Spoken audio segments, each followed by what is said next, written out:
Hey guys, welcome back. In this video, I will show you how to change author in WordPress. Let's get started. So before we do that, let's head over and add in here a new author first. So for this one, head over to the users, click on this add new user, and then from in here, just enter in here all the necessary details of that particular person, and on the role, click on the author right here. So I will just head over and fill this up.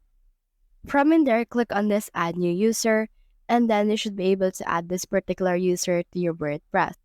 So as you can see, I have now this author. So for example, let's head over to our post and our all post.